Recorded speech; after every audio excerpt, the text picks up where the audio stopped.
నిలువ చాటు మరుగుపరచుకోండి ప్రవ్వా. కొలతలేని ఆత్మతో మీరు నింపి నడిపించండి. నాతో మాతో మీరు మాట్లాడండి ప్రవ్వా. నువ్వు గొప్ప దేవుడు ప్రవ్వా, నువ్వు శక్తిమంతుడువు ప్రవ్వా. నీ మాటలో శక్తి ఉందయ్యా, నీ మాటను పంపించండి అయ్యా. ఇదిగో ప్రవ్వా, నీ తలంపులు నీ ఉద్దేశములు ప్రవ్వానైనా అయ్యా, ఇదిగో మరి ఇక్కడ నెరవేరటానికి సహాయం చేయండి ప్రవ్వా.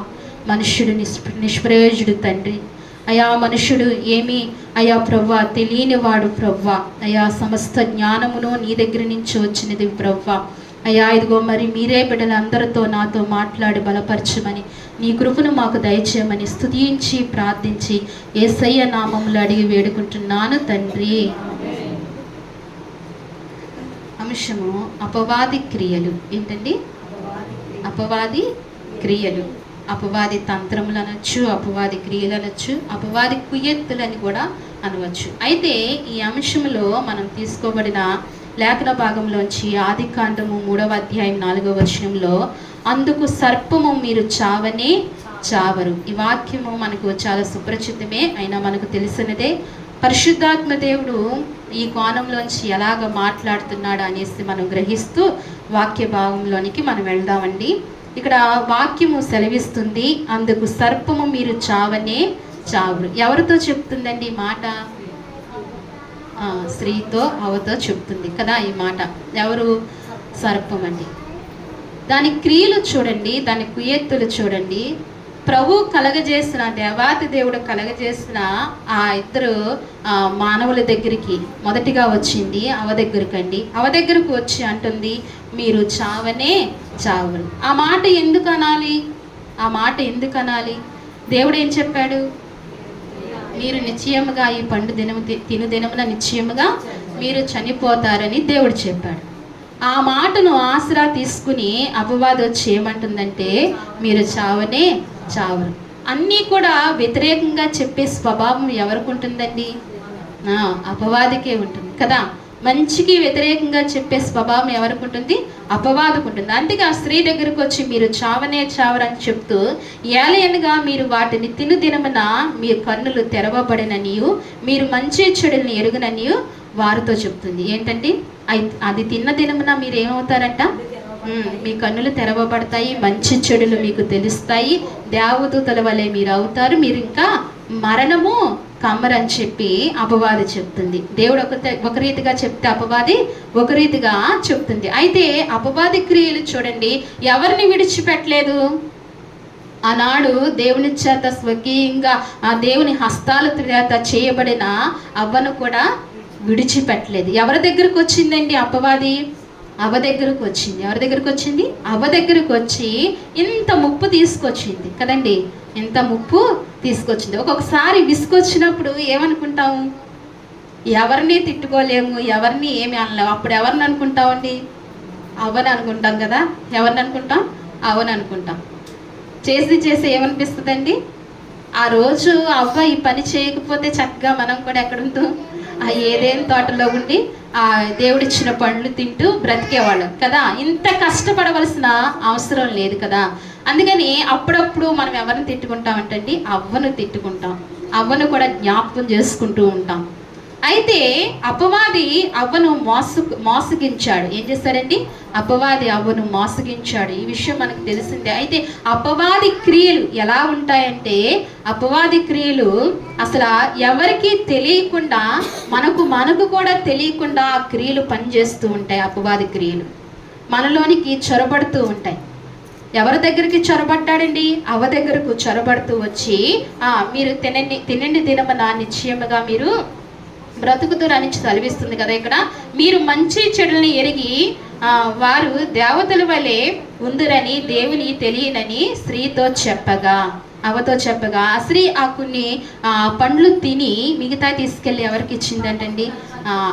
ఆదాముకు ఇచ్చిందన్నమాట. అలాగనే అపవాది చొరబడ్డాడు, అపవాది వచ్చాడు. ఆడి క్రియలు ఇలానే ఉంటాయి. మనం కూడా మన జీవితాల్లో ఆడి క్రియలు ఎలా ఉంటాయంటే, మనకు కూడా తెలియకుండానే ఆడి క్రియలు ప్రభావితము అవుతూనే ఉంటాయి, పనిచేస్తూనే ఉంటాయి. ఆడి క్రియలు కూడా మనకు తెలియకుండా. అందుకే యోబు గ్రంథంలో ఒక మాట సెలవిస్తుంది చూడండి. యోబు గ్రంథం చూద్దాం చూడండి. యోబు గ్రంథము 1వ అధ్యాయము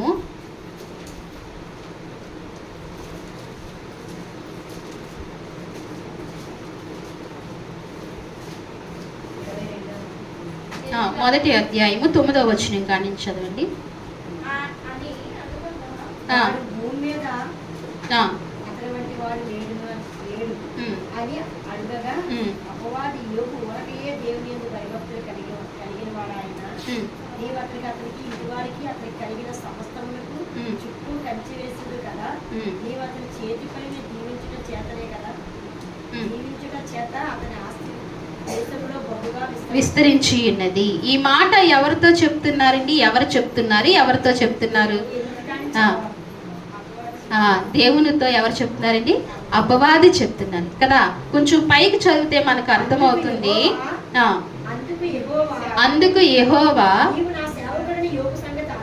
నీవు నా సేవకుడైన యోబు సంగతి ఆలోచించితివా?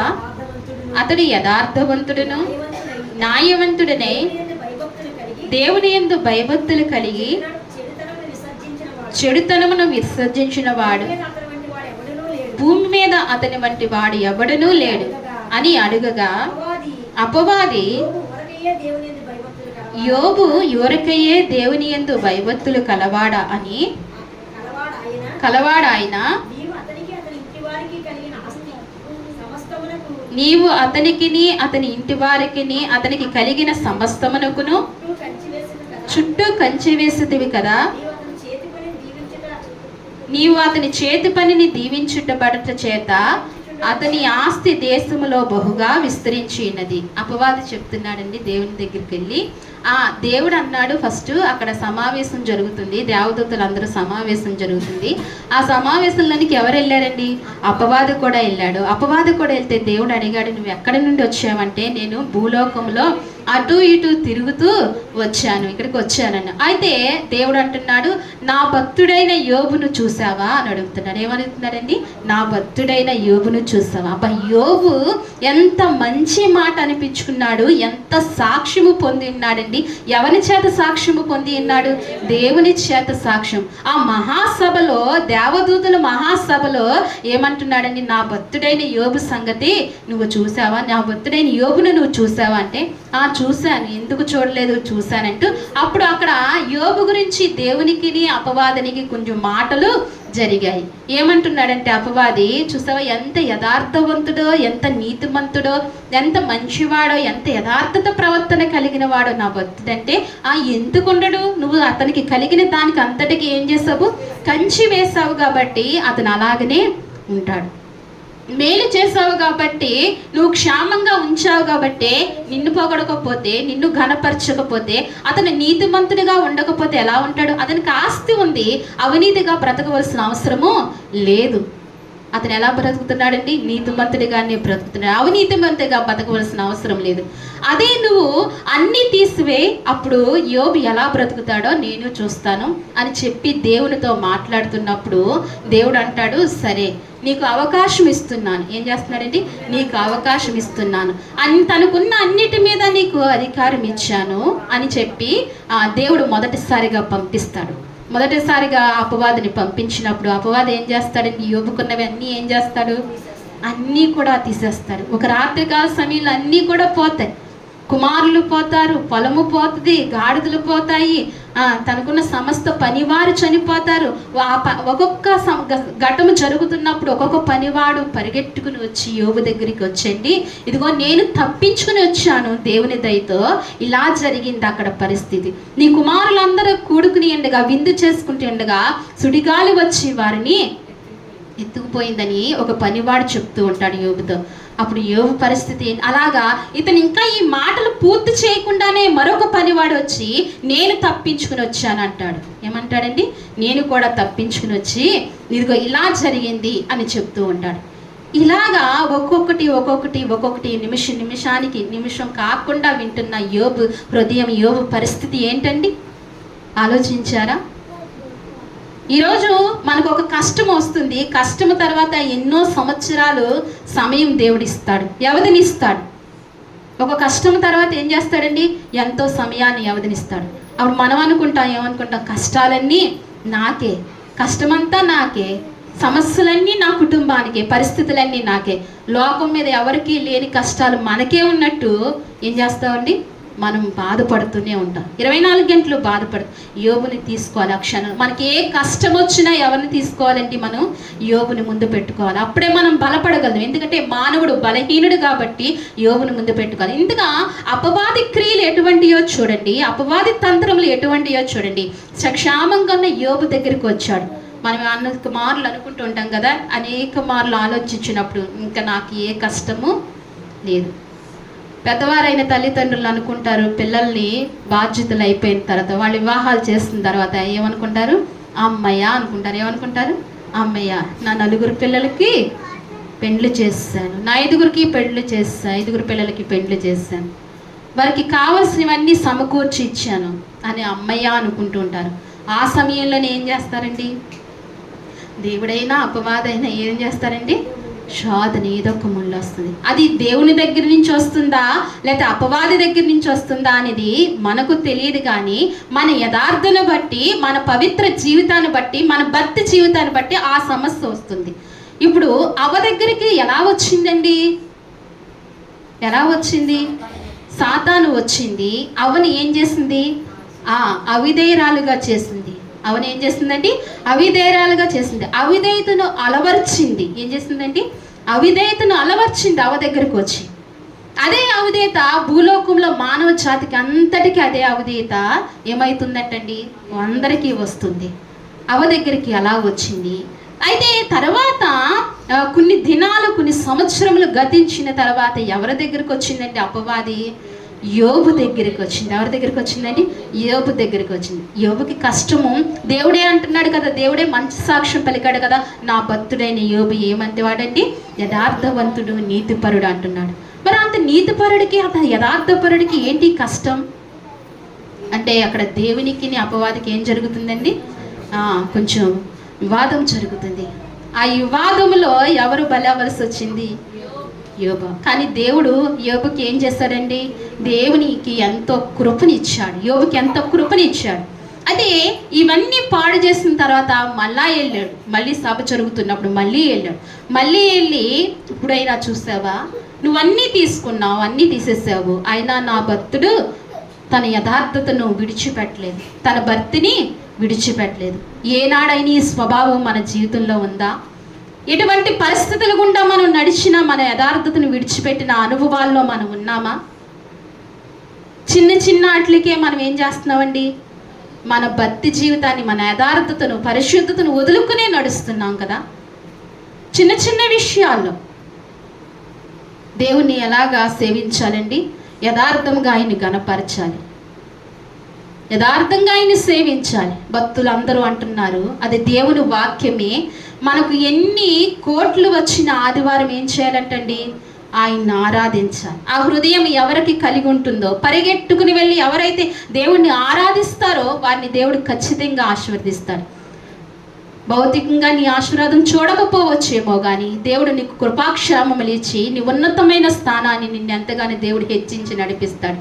మనం ఏం చేస్తున్నామండి? చిన్న చిన్న విషయాలకి ఏం చేస్తున్నామండి? యథార్థతను, దేవుణ్ణి ఆరాధించే విషయాలు ఆ యథార్థతను వదిలిపెట్టేస్తున్నాం. ఎవరైనా దగ్గర బంధువులు వివాహం అయితే ఏం చేస్తాం? ఆరాధన లేదు. చెప్పండి, ఆరాధన లేదు, ఏమీ లేదు, దేవుని సన్నిధి లేదు. మనకి ఏది ముఖ్యము? ఆ వివాహమే.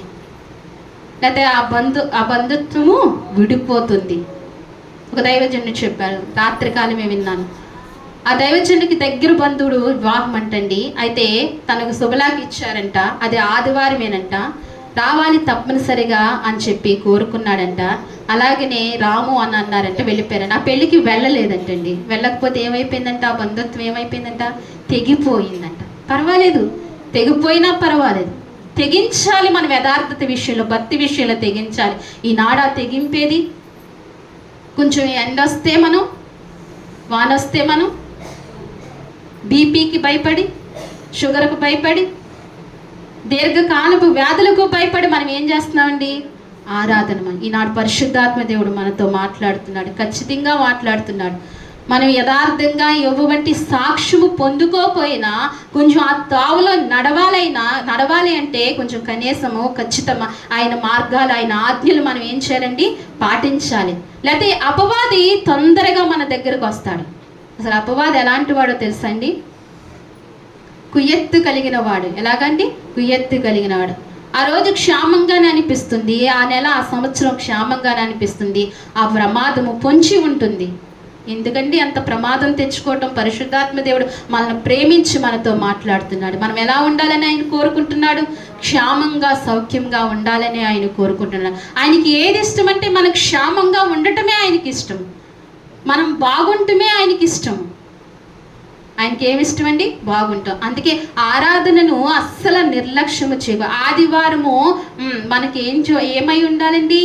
ఆదివారం మనకు చాలా ఇష్టకరమైన దినముగా ఉండాలి. ఆదివారము మన ప్రాణకరమైన దినముగా ఉండాలి. ఆదివారాన్ని అలా ఎవరైతే అలా భావించి ఆదివారాన్ని దేవుణ్ణి ఆరాధిస్తారో వారి జీవితాలకి ఎంతో నెమ్మది పొందుకుంటారు, ఎంతో కృపను పొందుకుంటారు. అయితే ఇక్కడ యోబు విషయంలో ఆలోచించడానికి రెండవ మారు వెళ్ళేటప్పుడు దేవుని సన్నిధిలో అవిపోయినా నా భక్తుడైన యోబు ఎలా ఉన్నాడంటండి? యథార్థంగానే ఉన్నాడు. యథార్థతని ఏం చేయలేదంట?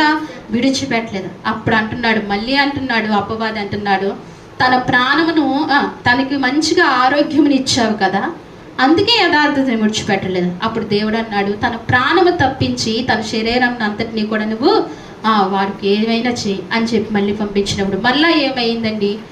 తన శరీరం అంతా ఎలా అయిపోయిందండి? యోబు గ్రంథం చదివితే మీకు అర్థమవుతుంది. ఆ వచనం అంతా చదువుకోండి, 2వ అధ్యాయం కూడా చదవండి ఇంటికి వెళ్ళిన తర్వాత. ఏమైందండి?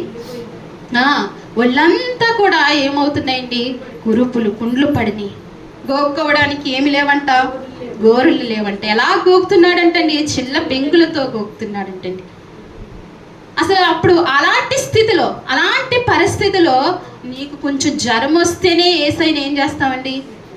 నాకు యేసయ్య నాకేమీ చేయలేదు, ఆయన నన్ను స్వస్థపరచలేదు, ప్రార్థన చేయమని ఆ సహోదరుని అడిగాను, ప్రార్థన చేయమని ఆ పాస్టర్ గారిని అడిగాను, చేశారు. అయినా సరే ప్రభు నాకు స్వస్థత ఇవ్వలేదు, నన్ను ముట్టుకోలేదు అంటే మనం ఏం చేస్తామండి? దేవుణ్ణి ఏదో ఒకటి సనుగుతాం. మన అంతరంగంలో మనకు తెలుస్తుంది, ఏం చేస్తామండి? సనుగుతాం. అవసరానికి విడిచిపెడతాం కూడా. అయితే యోబు ఆ రీతిగా లేదు. కానీ యోబు ఎలాగ నిలబడి తన జీవితం ఎంత నష్టపరుచుకున్నా, తన జీవితంలో అన్నీ కూడా సమస్తము కోల్పోయినా దేవుని కొరకు ఏం చేశాడండి? యథార్థతను విడిచిపెట్టకుండా దేవుని కొరకు నడుస్తూనే చూస్తా. ఈ చివరకు తన భార్య వచ్చి ఏమంది? నువ్వు దేవుని దూషించి ఏమంది? మరణము కమ్మచ్చు కదా అంది. ఆదరించవలసిన భార్య కూడా ఏం చేసిందండి? తను వాదార్చవలసిన భార్య కూడా ఏం చేసింది? దూషించింది. తన్ని ఇంకా తన సహనాన్ని ఇంకా పరీక్షిస్తుందండి. తన సహనాన్ని ఇంకనూ పరీక్షిస్తుంది. ఇది మనకు తెలిసిన వాక్యమైనా దేవుడు ఏం చేస్తున్నాడు? జ్ఞాపకం చేస్తున్నాడంటే అపవాది క్రియలు ఎలాగుంటాయని మనకి ఈ క్షణాన జ్ఞాపకం చేస్తున్నాడు. అపవాది క్రియలు ఏ క్షణంలో ఎలాగ మన కుటుంబంలోనికో, మన దగ్గరకో, మన సంఘంలోనికి ఎలాగ వస్తాయో తెలియదు కాబట్టి జ్ఞాపకం చేస్తున్నాడు దేవుడు. ఎవరి దగ్గరికి? సామాన్యుల దగ్గరికి ఎవరి దగ్గరికి రాడండి. అపవాది ఎవరి దగ్గరికి రాడు? సామాన్యుల దగ్గరికి రాడు. జీవగ్రంథంలో కొంతమందిని చూసినప్పుడు ఎవరెవరి దగ్గరికి వచ్చాడండి? అపవాది ఎవరెవరి దగ్గరికి వచ్చాడు? ప్రార్థనాపరుల దగ్గరికి వచ్చాడు. తర్వాత మొదటిగా అవ్వ దగ్గరికి వచ్చాడు. ఎలాగ అవ్వ? చాలా అవ్వ ప్రాముఖ్యమైనదండి. దేవుడు హస్తాలతో చేయబడిన వ్యక్తులు వాళ్ళు, జగత్తుకి ప్రాముఖ్యమైన వ్యక్తులు వాళ్ళు, దేవుడు ఉద్దేశంతో నిర్మించబడిన వారు వాళ్ళు, సృజించబడిన వారు వాళ్ళు. అలాంటి ముఖ్యమైన వ్యక్తుల దగ్గరికి ఏం చేశాడంటే అపవాది వచ్చాడు. తర్వాత యోబు కూడా మంచి సాక్ష్యము. ఎక్కడండి సాక్ష్యము? భూలోకంలో కాదు. యోబు సాక్ష్యం ఎక్కడా? పరలోక సభలో దేవదూతుల మధ్యన ఆయన సాక్ష్యము. అలాంటి సాక్ష్యం ఉన్న వ్యక్తి దగ్గరికి ఎవరు వచ్చారండి? అపవాది. నా దగ్గరికి అపవాది రాడు. కానీ మనం ఒక భక్తి జీవితంలో స్థారాయిత స్థితికి వెళ్ళినప్పుడు, లేకపోతే భక్తి అనుభవం మెట్లు బాగా ఎక్కేసినప్పుడే అపవాది మనది. తర్వాత ఎవరి దగ్గరికి వచ్చాడండి? ఎవరి దగ్గరికి వచ్చాడు? యేసు ప్రభు వారి దగ్గరికి వచ్చాడు. ఎవరి దగ్గరికి? యేసు ప్రభు వారి దగ్గర. ఆయన దగ్గరికి వచ్చి ఏమంటాడండి? ఈ లోకమంతా నీకు ఇస్తాను, నా సాగిల పడితే ఈ లోకమంతా నీకు ఇస్తాను. సృష్టికర్త దగ్గరికి వచ్చి ఏమంటున్నాడండి? అలాంటి మోసగాడు అపవాది. అసలు కృతజ్ఞతాహీనుడు. ఎవరండి? కృతజ్ఞతాహీనుడు. ఏ మాత్రము కృతజ్ఞత లేదు. తనకి ఎంత స్థానాన్ని ఇచ్చాడండి దేవాతి దేవుడు. మొదట దేవదూతలందరికంటే ప్రాముఖ్యమైన స్థానము కలిగిన వాడు. అందుకే ఈనాడు మానవులు కృతజ్ఞతాహీనులు అవుతున్నారంటే కారణము ఆడి దగ్గర వచ్చిన స్వభావం. ఈనాడు కోపముతో ఉంటున్నామంటే ఎవరి స్వభావం అండి? ఆడి స్వభావమే. ఇలాంటి స్వభావాలన్నీ ఎవరివి? అపవాది. అందుకే అంటున్నాడు ఆడు అపవాది క్రియలు కలిగిన వాడు కాబట్టి ఎవరి దగ్గరికి వచ్చాడండి? ఆప దగ్గరికి వచ్చాడు. తర్వాత యోబు దగ్గరికి కూడా వచ్చాడు. అదే యోబు గ్రంథం 2వ అధ్యాయము 7వ వచనం చూడండి.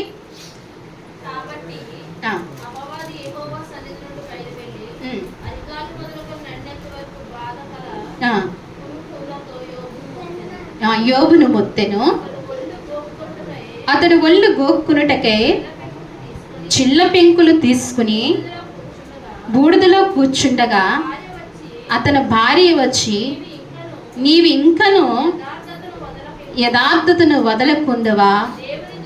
దేవుని దూషించి మరణము కమ్మని అని అందుకతడు, మూర్ఖురాలు మాట్లాడినట్లు నీవు మాట్లాడుచున్నావు. మనము దేవుని వలన మేలు అనుభవించుదమా? కీడును మనము అనుభవింప తగదా అనెను. ఈ సంగతులలో ఏ విషయమందును యోబు నోటు మాటతోనైనను పాపము చేయలేదు. దేవునికి మహిమ కలుగును గాక. యోబు దేంతో చేయలేదంటండి? కనీసం నోటి మాటతో కూడా చేయలేదంట. నోటి మాటతో కూడా పాపము చేయలేదంట. ఇంతకని యోబు సాక్ష్యము ఎక్కడ ఉందండి? పరలోకంలో ఉంది. తర్వాత యోబు సాక్ష్యం ఎక్కడుంది? తన సొంత భార్య దగ్గర ఉంది. ఎక్కడుందండి? తన సొంత భార్య దగ్గర ఉంది. భార్య వచ్చి అంటుంది, నీ యథార్థతను విడిచి. భార్య ఏమాట ఉంది చూడండి. అంటే యోబు ఎంత యథార్థపరుడో చూడండి. ఏ భార్య అయినా భర్తను అనగలుగుదా? తన లోపాలన్నీ ఎవరికి తెలుసు? భర్త లోపాలన్నీ ఎవరికి తెలుసు? భార్యకి తెలుసు. భార్య లోపాలన్నీ ఎవరికి తెలుసు? భర్తకు తెలుసు. ఇంత సాక్ష్యము పొందుకోవాలంటే తను ఎంత యథార్థపరుడో చూడండి. తను ఎంత యథార్థపరుడో చూడండి. అందుకే నీ యథార్థతను నువ్వు విడిచిపెట్టవా అని అడుగుతుంది. ఇంకనూ నీవు యథార్థవంతుడిపై ఇందువా? ఏమైందని? యథార్థవంతుడు ఇంకనూ ఉంటావా? నువ్వు చిల్ల పెంకులతో గోగుతున్నావే, నీ ఆరోగ్యం అంతా క్షీణించిపోయింది. దేవుడు నీకేం చేశాడు అంటే అప్పుడు యోబు అంటాడు, నువ్వు ఒకే ఒక మాట అన్నాడు, మూర్ఖురాలు మాట్లాడినట్టు మాట్లాడుకు. నువ్వు దేవుడు మేలు చేసినప్పుడు అనుభవించడం మనం తగుతాం కదా, అలాగే కీడు చేసినప్పుడు కూడా మనం అనుభవించడానికి తగదు. నిజంగా ఒక్కటి జ్ఞాపకం పెట్టుకుందామండి, మన కష్టాలలో మన నష్టాలలో దేవుడు ఇచ్చాడు కదా, ఇది అనుభవించడానికి మనము తగుతాము. మేలునే ఇచ్చినప్పుడు దేవుడు కీడును కూడా మనకి ఇస్తాడు కదా అని గుర్తు పెట్టుకుని ఏం చేయాలంటే దేవుణ్ణి విశ్వాసంతో యోబు వలె వెంబడించే వారముగా ఉండాలి. ఆ రీతిగా ఉండాలి. యోబుకున్న భక్తిని మనం చేసుకునే వారముగా ఉండాలి. అందుకే అంటున్నాడు, వ్యాధిని కలిగించని. ఏం కలిగించనండి? ఎవరు? అపవాది క్రియలు ఏం కలిగించిని? వ్యాధిని కలిగించింది. మొదట అవ్వ దగ్గరికి వచ్చి ఏం చేసింది? అవిధేయతని ఏం చేసిందండి? అవిధేయతను కలగజేసింది. రెండవగా దూషించమని చెప్పింది అపవాది. తర్వాత యోబుకి ఏం చేసిందంటండి? వ్యాధిని కలగజేసింది. వ్యాధిని కలగజేసింది. అలాగే ఇంకొక మాట చూద్దాం చూడండి. మత్తయి రాసిన సువార్త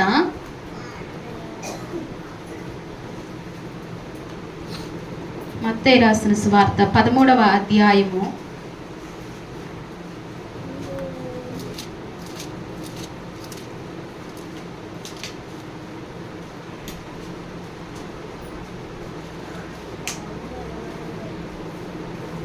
19వ వచనం చదువుతారా?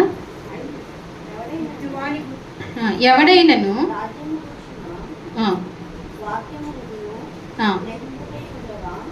18 నుంచి చదివేయండి అమ్మా. 18 నుంచి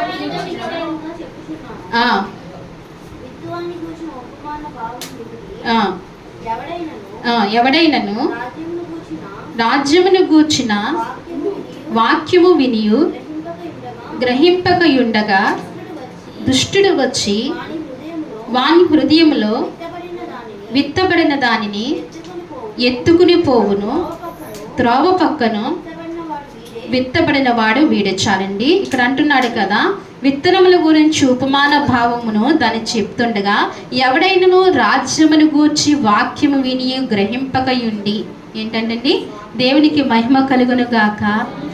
ఎవడైనను వాక్యముని విని దాన్ని గ్రహింపక ఉండవాడు ఎలా ఉంటాడంటండి, దుష్టుడు వచ్చి వాని హృదయంలో విత్తబడిన దాన్ని ఎత్తుకుని పోవును. ఎవరు వచ్చండి? దుష్టుడు వచ్చి ఎక్కడికి ఎత్తుకుపోతుందంటండి, వారి హృదయంలో ఉన్న విత్తనాలు ఎత్తుకుపోతుందంట. తస్మస్ జాగ్రత్త. సంఘంలో కూడా ఎవరుంటారు? దుష్టుడు ఉన్నాడు. విత్తనములు విత్తుతుండగా, ఏ విత్తనములు? పరలోకపు పొలములు విత్తనములు విత్తుతుండగా ఎవరు ఎత్తుకుపోతారంటండి? దుష్టుడు ఎత్తుకుపోతాడంట. అందుకే ఎలాగుండాలి దైవ సన్నిధిలో? హృదయం అంతా ఆయన సన్నిధిలో ఏం చేయాలండి? కుమ్మరించుకొని, హృదయాన్ని ఆయన సన్నిధిలో కుమ్మరించి, ఆయన వాక్యము పట్ల ఎంతో విధేయత కలిగి, ఎంతో భయం కలిగి ఈ మాటలు ఏం చేయాలంటే మనం హృదయపూర్వకంగా వినాలి. ఎక్కడ దుష్టుడు వచ్చి ఎత్తుకుపోతాడు? దుష్టుడు వస్తాడని మనం ముందు చూసినాం కదా. ఎక్కడికి వచ్చాడండి దుష్టుడు? అవ దగ్గరకు వచ్చాడు. తర్వాత ఎక్కడికి వచ్చాడు? యోబు దగ్గరికి వచ్చాడు. ఇప్పుడు ఎవరి దగ్గరికి వస్తున్నాడు? సంఘంలో ఉన్న క్రైస్తవుల దగ్గరికి దుష్టుడు వస్తున్నాడు. జాగ్రత్త, జాగ్రత్త. అపవాది క్రియలు ఇవన్నీ కూడా. విన్న వాక్యాన్ని ఎవరు ఎత్తుకుపోతారంట? ఇవి విత్తనాలంట. పరిశుద్ధాత్మ దేవుడు విత్తుతుండగా ఈ విత్తనాలు ఎవరు ఎత్తుపోకుండా చూసుకోవాలి? దుష్టుడు ఎత్తిపోకుండా చూసుకోవాలి. అందుకే అంటున్నాడు ఇక్కడ, వాక్యమును విని గ్రహింపకయుండి. వాక్యమును వినటానికి వింటాం. వాక్యం చెప్తుండగా మనం ఎలా ఉంటామండి? విన్నట్టే, చెవులు రెండు కూడా వాక్యం మీద పెట్టినట్టే ఉంటాం కదా. కానీ ఆ వాక్యాన్ని గ్రహింపము. అంశం ఏమని చెప్పాను నేను? అపవాది క్రియలు కదా. గ్రహించడం అంటే ఇదే. వెంటనే వాక్యాన్ని ఏం చేయాలండి? క్యాచ్ చేయాలి. వాక్యాన్ని వెంటనే అర్థం చేసుకోవాలి, గ్రహించాలి. వాక్యాన్ని ఏం చేయాలండి? గ్రహించాలి. రానున్న దినాల్లో వాక్యము కరువైపోతుంది. వాక్యం ఏమవుతుందంటండి? కరువు. చాలామంది అనుకోవచ్చు, నా చిన్నప్పటి నుంచి ఇదే మాట మాట్లాడుతున్నారు. లేదు వచ్చేస్తున్నాయి దినాలు, వాక్యము కరువు అవుతుంది. బాగా ఇష్టపడిన దాన్ని దొరకకపోతే ఎలా ఉంటుంది హృదయం? చూడండి, వాక్యాన్ని ఎంతమందికి ఇష్టం? వాక్యం ఎంతమంది ఇష్టపడుతున్నారు? అందరం ఎత్తని వారు ఎవరు లేరు కదండి. వాక్యం ఎంత ఇష్టం అంటే, ఎంత ఇష్టం ఉండాలంటే అంత ఇష్టం ఉండాలి. రానున్న దినాల్లో అది కొదవైపోతుంది, ఇంకా దొరకదు. ఇప్పుడు విడివిడిగా బాగా దొరుకుతుంది కదా, ఎక్కడ పడితే అక్కడ వాక్యము దొరుకుతుంది కదా. ఇంక రానున్న దినాల్లో వాక్యం విందామన్నా దొరకదు. అందుకే విన్న వాక్యాలను ఏం చేయాలండి? హృదయంలో భద్రం చేసుకోవాలి, హృదయంలో భద్రపరచుకోవాలి. ఒకవేళ నీ దగ్గర బైబిల్ లేని పరిస్థితి వచ్చినా నీ హృదయంలో ఏముండాలి? ఎవరు ఎత్తుకెళ్ళలేరు, అది దుష్టుడే కాదు కదా, ఎవరు కూడా ఎత్తుకెళ్ళలేరు అది. అందుకే హృదయంలో ఏం చేసుకోవాలండి? వాక్యాన్ని భద్రం చేసుకోవాలి. ప్రతి హృదయాన్ని వాక్యము చదివే వారముగా ఉండాలి. ప్రతి దినము వాక్యము చదవాలి, ప్రార్థన ఉండాలి, వాక్యము ఉండాలి. ప్రతి దినము ఎంతమంది చదువుతున్నారు ప్రతి దినము వాక్యము? అంతేనా?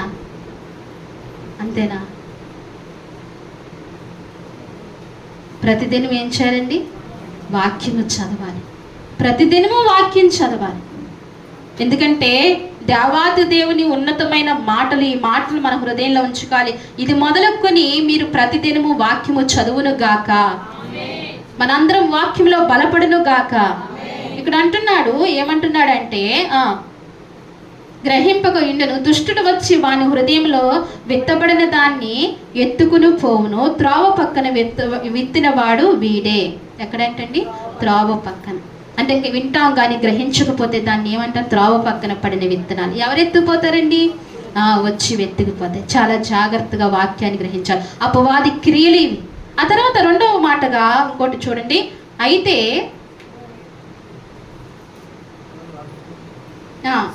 రాతి నేల విత్తినవాడు వాక్యము విని వెంటనే సంతోషముతో దాన్ని అంగీకరించువాడు. అయితే అతనిలో వేరు లేనందున అతను కొంతకాలము నిలుచును, కానీ వాక్యం నిమిత్తము వాక్యము నిమిత్తము శ్రమైనను హింసైనను కలుగగానే అభ్యంతరపడును. మొండ్ల పొదల్లో విత్తబడిన వాడు వాక్యము వినివాడే గానే చాలండి. ఒకసారి ఇక్కడ చూద్దాం. చూడండి, ఇక్కడ అంటున్నాడు కదా, ఏమంటున్నాడంటే రాతి నేల మీద విత్తబడిన వాడు వాక్యము విని వెంటనే సంతోషిస్తాడంటండి. ఏ నేల మీద పడిన వాడంటండి? రాతి నేల మీద పడినవాడు వాక్యం వినగానే ఏమంటాడు? అబ్బా, ఇది నా కొరకే దేవుడు మాట్లాడుతున్నాడు, నేను ఖచ్చితంగా ఇలాగనే ఉండాలి. ఎలా ఉండాలి? వాక్యం మాట్లాడిన సేపు ఏమనుకుంటాడండి? నేను ఇలాగే ఉండాలి, నేను ఇలాగే ఉండాలి, దేవుడు నాతోనే మాట్లాడుతున్నానని ఎంతో సంతోషపడుతూ ఉంటాడు ఆ క్షణంలో. తర్వాత దేవుని సన్నిధి గుమ్మం దాటిన తర్వాత ఏమవుతాడండి? వేరు లేనందున అది ఏమవుతుందంటండి? ఏమవుతుందంటండి? వేరు లేనందున చదవండి. వేరు లేనందున అతడు కొంతకాలమే నిలుచును, గాని వాక్యము నిమిత్తము శ్రమైనను హింసైనను కలుగగానే అభ్యంతరపడును. అతనికి ఏం రాకూడదంటండి? ఆ వ్యక్తికి శ్రమ రాకూడదంట. అంటే కొంచెం జ్వరము కూడా రాకూడదు. వాక్యాన్ని విని సంతోషించబడిన వారికి ఏం రాకూడదండి? జ్వరము కూడా రాకూడదు, కొంచెం శ్రమ రాకూడదు, కుటుంబంలో కష్టం రాకూడదు, ఆ వ్యక్తికి ఇంక ఏ భయంకరమైన పరిస్థితులు ఏదీ రాకూడదు. అల్ప సంతోషి ఏమంటారండి ఆ వ్యక్తిని? అల్ప సంతోషి. ఆ కొద్ది నిమిషాలే సంతోషపడుతూ ఉంటాడు. దేని మీద విత్తబడిన వాడంటండి? రాతి నేల మీద విత్తబడిన వాడంట. అపవాది తంత్రములి, అపవాది క్రియలి. అలాగ మూడవ మాటగా ముండ్ల పొదల్లో విత్తబడిన వాడు వాక్యము వినివాడే గాని ఐక్య విచారములను ధనమోహమును ఆ వాక్యమును అణిచివేయను గనుక వాడు నిష్ఫలుడవును. చాలండి. ఇక్కడ ముండ్ల పొదల్లో విత్తబడిన వాడు ఎలా ఉంటాడంటండి? అభ్యంతరం పడి ముండ్ల పొదల్లో విత్తబడిన వాడు ఐక్య విచారమును ధనమోహమును ఆ వాక్యమును అణిచివేయును. ఏ విచారం అంటండి? ఐకిక విచారం. ఈ లోకంలో విచారాలన్నీ కూడా అతనిలోనే ఉంటాయి. ఏ మోహం అంటండి? ధనమోహము. ఎక్కడ పడిన వాడంటే ముండ్ల పొదల్లో పడినవాడు.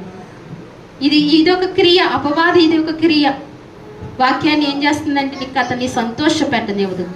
అతన్ని ఏం చేస్తుంది? అభ్యంతర పడుతూ ఉంటుంది. అలాగే మంచి నేల మీద విత్తబడిన వాడు వాక్యం విని గ్రహించువాడు. అట్టి వాడు సఫలుడై ఒకడు 100 ఒకడు 60 ఒకడు 30 ఫలించును. దేవునికి మహిమ కలుగును గాక. ఏ నేల మీద పడిన వాడండి? మంచి నేల మీద. ఇప్పుడు మనం విత్తనాలు ఎక్కడ పడాలి?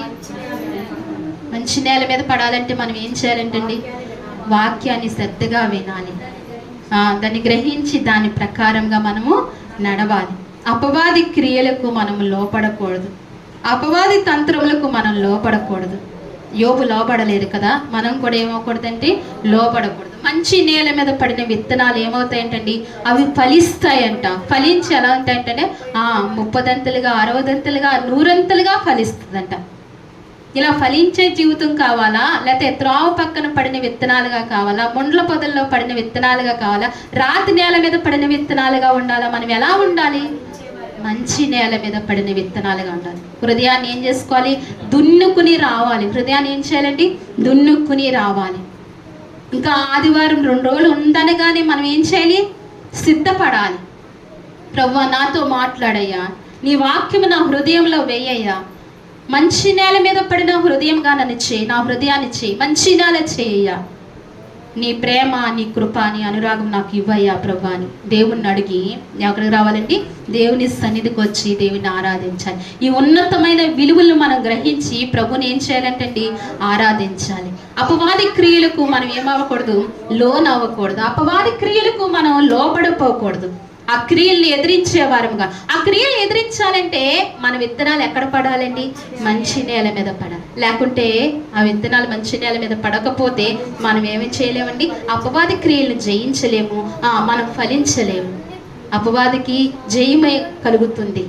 మనం ఎంత మాత్రం అశ్రద్ధగా దేవుని సన్నిధిలో ఏం కలుగుతుందండి?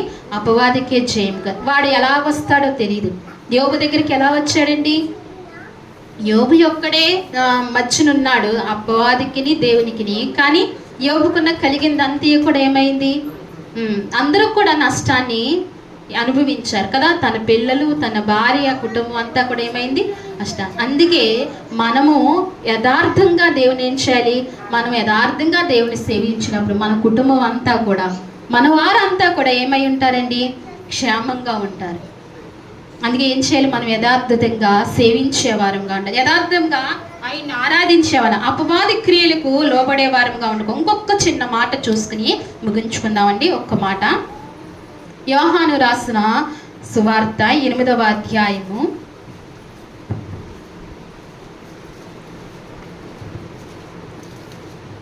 యోహాను రాసిన సువార్త 8వ అధ్యాయము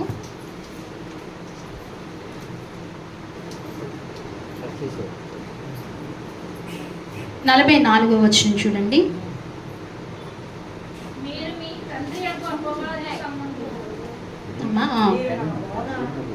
మీరు మీ తండ్రి యగు అపవాది సంబంధులు, మీ తండ్రి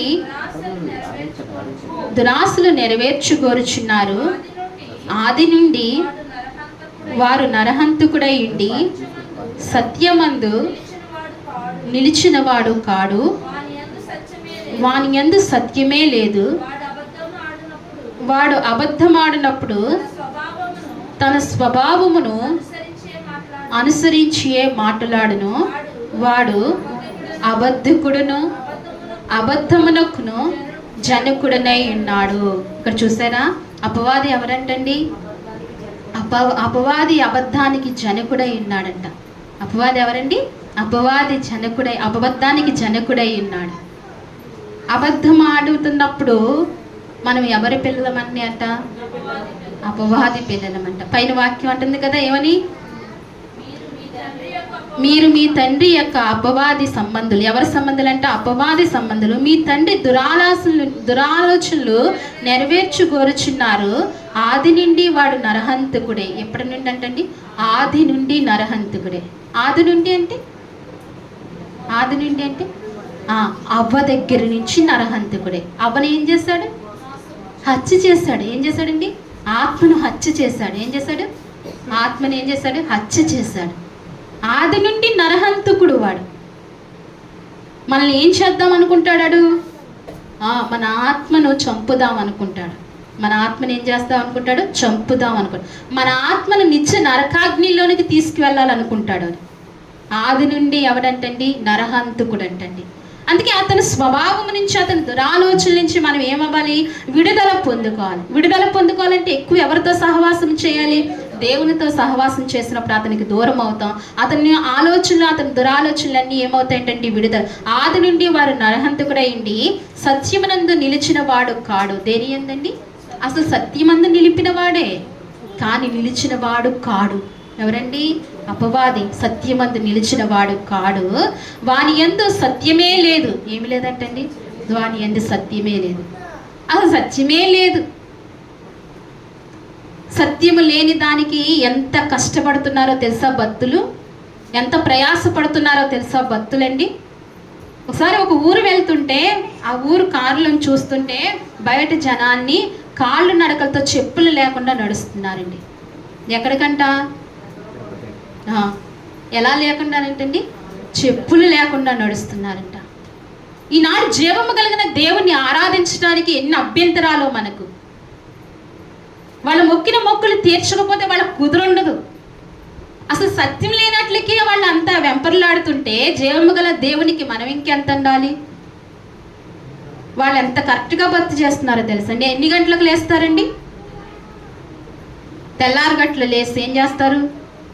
శివరాత్రి సమయంలో ఏం చేస్తారండి వాళ్ళు? తెల్లారు గంటలు లేసి ఏం చేస్తారు? వెళ్తారు. మనకు అలా రమ్మంటే వస్తారా? 9 గంటలకు కూడా ఏముండదండి? దిక్కు ఉండదు. మనకి ఏముండదు. ఎవరు లోకువా? మరి మన హృదయం ఎంత బాగా పనిచేస్తుంది? మన హృదయం ఎంత బాగా పనిచేస్తుంది? అసలు ఆశయం ఉండదు దేవుని సన్నిధికి పరిగెట్టాలని. ఎప్పుడుకో వెళతా ఉంటా. ఓ సేవకుడు అంటానంట, నన్ను దీవించడానికి వచ్చావా అంటాడంట. ఏమంటారండి? నన్ను దీవించడానికి. ఎవరిని? పాస్టర్ గారిని దీవించడానికి, లేకపోతే పంపుము దేవా అన్న టయానికి వస్తారంట. అసలు దేవుడంటే ఆశ ఉండదు, దేవుడంటే భక్తి ఉండదు, దేవుడంటే భయం ఉండదు. దేవునికి ప్రథమ స్థానం ఇవ్వాలి. ఏ స్థానం ఇవ్వాలండి? ప్రథమ స్థానం. ఎందుకంటే ఎవరికి వారమే ఆశీర్వదించబడతాం, ఎవరికి వారమే దీవించబడతాం, ఎవరికి వారమే క్షేమంగా ఉంటాం. ఈ క్షేమము కావాలి అంటే ఏం చేయాలి? దేవునికి మహిమ కలుగును గాక. ఈ క్షేమం కావాలంటే మనం ఏం చేయాలండి? దేవుణ్ణి ఏం చేయాలి? యథార్థంగా ఆరాధించాలి. ఈ అబద్ధకుడైన జనకుడైన వీళ్ళని, అసత్యము లేని ఇతన్ని ఎంత నమ్మకంగా ఆరాధిస్తున్నారు, ఎంత నమ్మకంగా సేవిస్తున్నారో మనం కూడా ఏం చేయాలండి? అలాగే ఇక్కడ అంటున్నాడు కదా, దేవుని వాక్యం ఏమంటుంది? జనకుడై ఉన్నాడు, నేను సత్యమునే చెప్పుచున్నాను గనుక మీరు నమ్మరు, నా యందు పాపమున్నదని మీరు ఎవరు? దేవుడు మాట్లాడుతున్నాడు. నేనేం చెప్తున్నానండి? సత్యమే చెప్తున్నాను. దేవుడు ఎవరండి? మన దేవుడు సత్యవంతుడు. ఆయన నిజమైన దేవుడు. చివరిగా ఇంకొక మాట చూద్దాం. మొదటి పేతురు గ్రంథము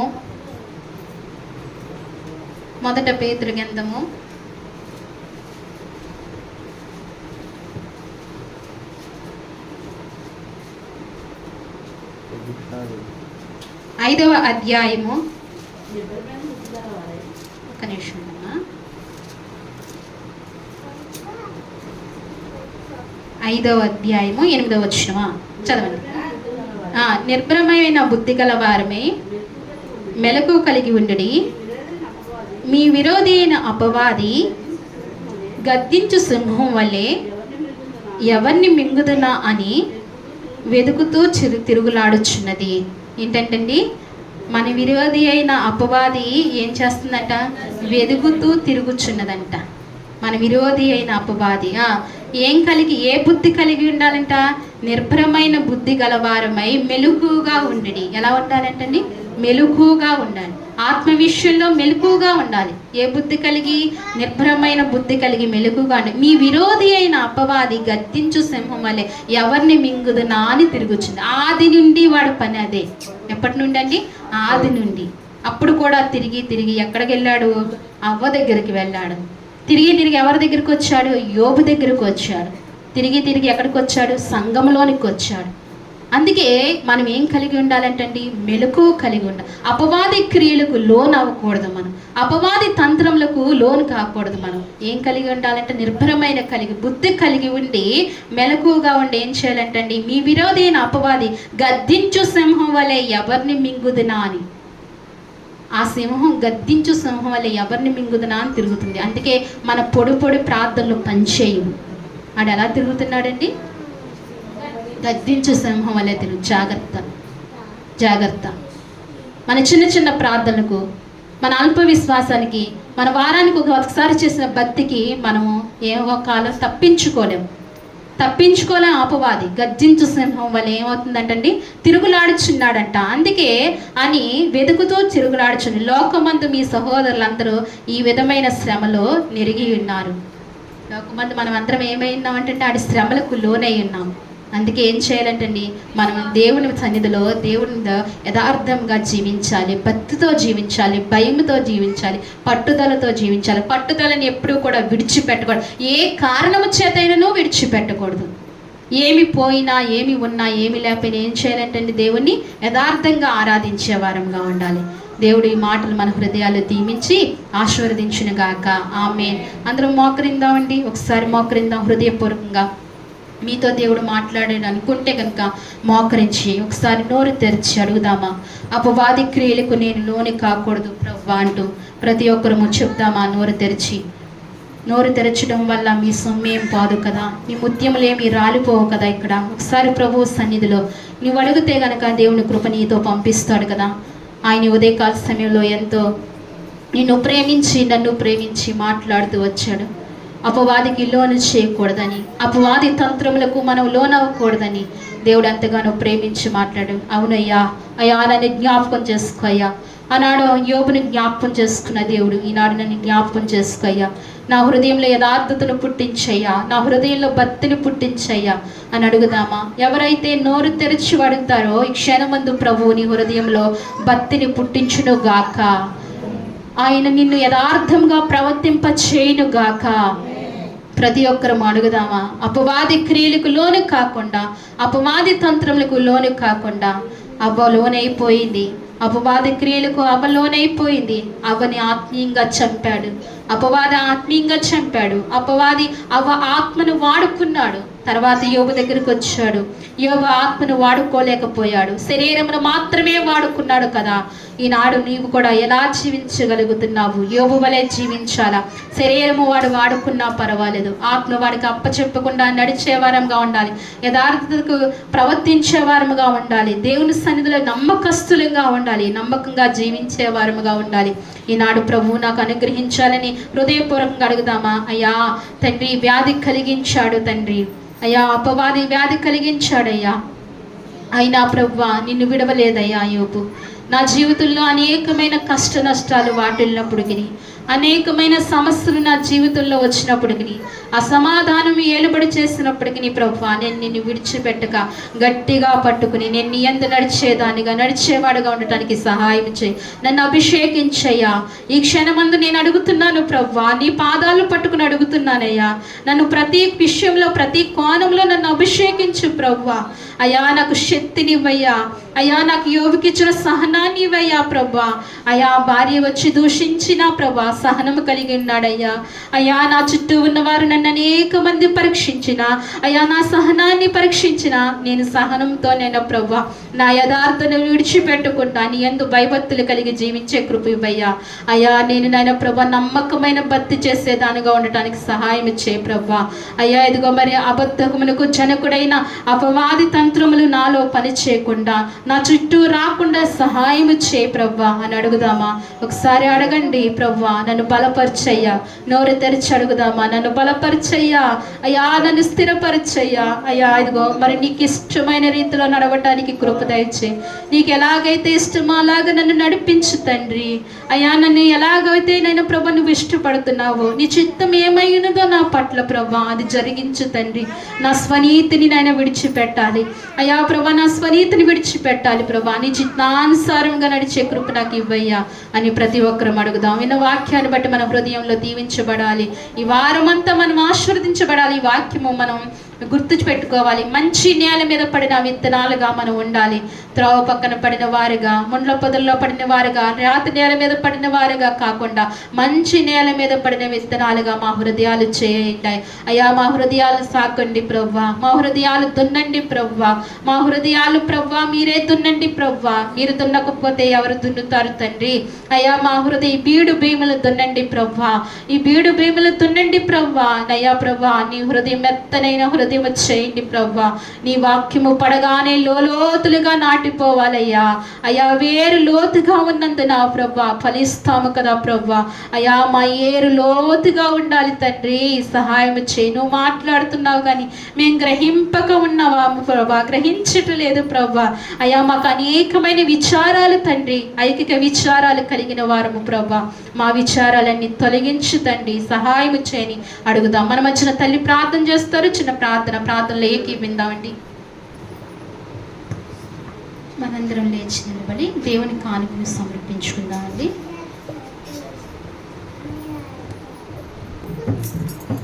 అందరం కూర్చుందామండి. 2 ప్రకటనలు ఉన్నాయి, అందరం కూర్చుందాం.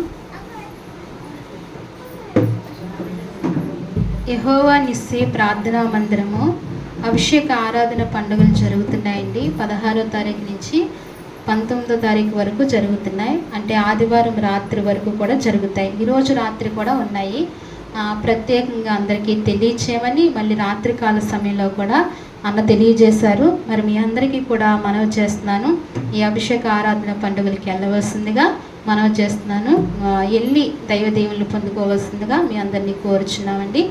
అలాగనే 29వ తారీఖునే దైవ దర్శన కూడిక శ్రీపాల్ గారి సంఘంలో ఉందండి. అది కూడా తెలియచేయమని అయ్య గారు ఫోన్ చేసి చెప్పారు. మరి మీ అందరికీ కూడా ఆహ్వానిస్తున్నారు. అందరినీ కూడా తప్పనిసరిగా 29వ తారీఖున దేవదర్శన కూడిక అని రెండవసారి పెడుతున్నారు దీన్ని. 29వ తారీఖున నైట్ అండి. అందరూ కూడా తప్పనిసరిగా రావాలి. ఈ కూడిక కొరకు కూడా మీరు అనుదిన ప్రార్థనలో జ్ఞాపకం చేసుకోవాల్సిందిగా మనం చేస్తున్నామండి. అనుదిన ప్రార్థనలో జ్ఞాపకం చేసుకోండి. ప్రార్థించుకుందాం. చివరి ప్రార్థన చేసుకుందాం. అలాగే జూన్ 1 కాడి నుంచి యథావిధిగా 11 గంటలకు మన ఆరాధన జరుగుతుంది. జూన్ 1 తారీఖు నుంచి అండి. ఈ నెలంతా కూడా ఇలాగనే 9 గంటలకు జరుగుతుంది. జూన్ నుంచి యథావిధిగా 11 గంటలకే జరుగుతుంది. ఇది గమనించండి ఈ విషయాన్ని. ప్రార్థన చేసుకుందాం.